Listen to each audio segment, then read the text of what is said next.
দেখো, এই ভিডিওতে আর একটা সরলদৈর্ঘ্যতির আমরা অঙ্ক নিয়ে আলোচনা করব, যেটা এই যে সালে অর্থাৎ তোমরা হচ্ছে উচ্চ মাধ্যমিকে পড়েছিল ফাইনাল পরীক্ষা।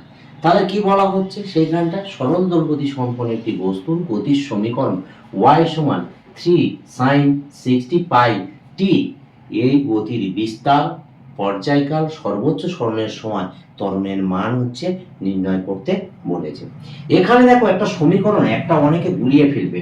y সমান কি দেওয়া আছে, 3 sin 60πt, এর মানে প্রারম্ভিক দশাটা যেটা, মানে দশার যেটা এরকম থাকে, সমীকরণটা সাধারণত আমরা কি লিখলাম, a sin omega T plus alpha plus অথবা মাইনাস আলফা থাকে, কিন্তু এখানে কোনো দশাটা উল্লেখ করা নেই, কোনো ঘাটানোর কিছু নেই।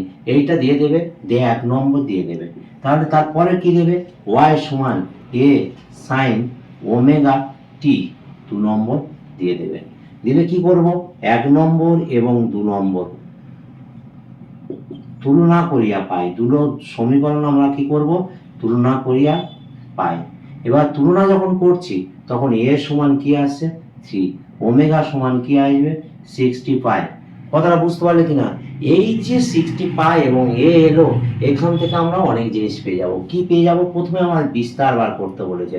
তাহলে বিস্তার সমান কি জানি, a সমান কি জানি, 3 কি হবে, সেমি বা আমরা হচ্ছে এককটা লিখবো, একক বলে লিখবো বা ইউনিট বলে লিখবো, এইটা আমরা বলতে পারি। এখানে ইউনিট বলে লিখতে পারো, যেহেতু ওখানে এককটা বলে নেয়। এবার আমরা কি বলছে, বলে দিচ্ছে পর্যায়কাল। পর্যায়কাল মানে কি জানি, টি সমান কি জানি, 2π/ওমেগা।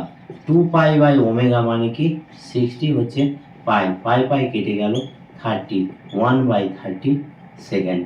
এটা মনে করে রাখতে হবে। এবারে আমরা চলে আসছি কি, সর্বোচ্চ সরণের সময় তার ত্বরণ নির্ণয় করতে হবে। তার মানে অ্যাকচুয়ালি বলছে সর্বোচ্চ ত্বরণটা হচ্ছে নির্ণয় করতে হবে।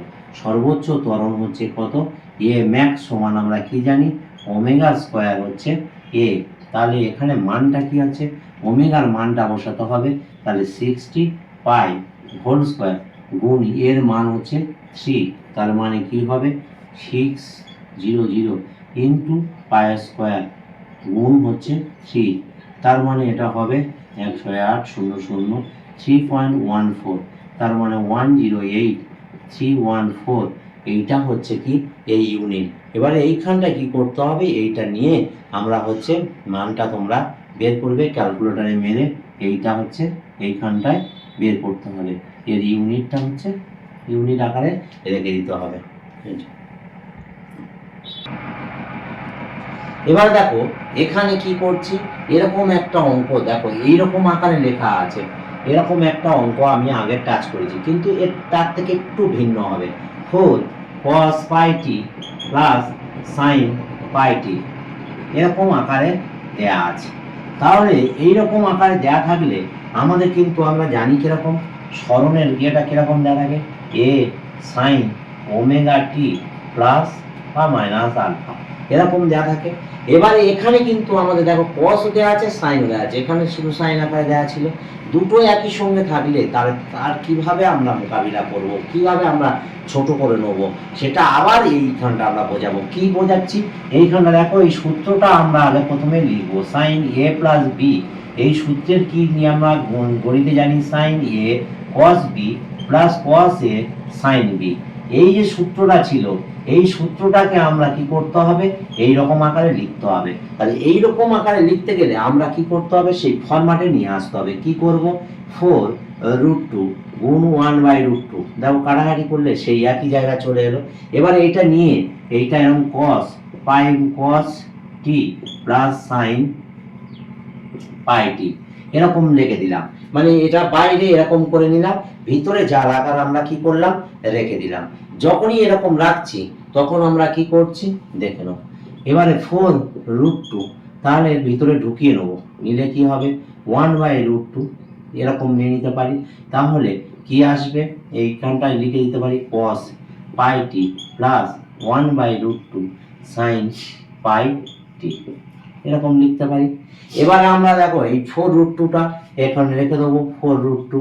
এবারে এইটাকে আগে লিখবো, কি লিখছি, sin পাই টি কস 1/√2, তার মানে কস 45 ডিগ্রি, তার মানে পাই/4 হলো, প্লাস এইটা লিখবো কস পাই টি, এটা কি লিখবো সাইন পাই/4, এরকম লিখে দিতে পারি।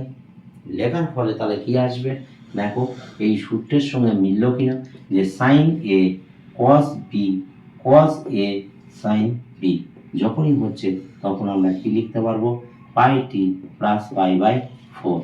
যখনই এই ফরম্যাটে চলে এলো তাহলে কি এলো, এক্স সমান 4√2 সাইন পাই/টি প্লাস পাই/4, এইটা এলো। আর আমরা জানি এক্স সমান এ sine omega T plus alpha. যখন এটা জানবো তাহলে বিস্তারটা কত হবে, তাহলে বিস্তার এ সমান 4√2 আমরা সেমি বলে বসাতে পারবো। হয়েছে।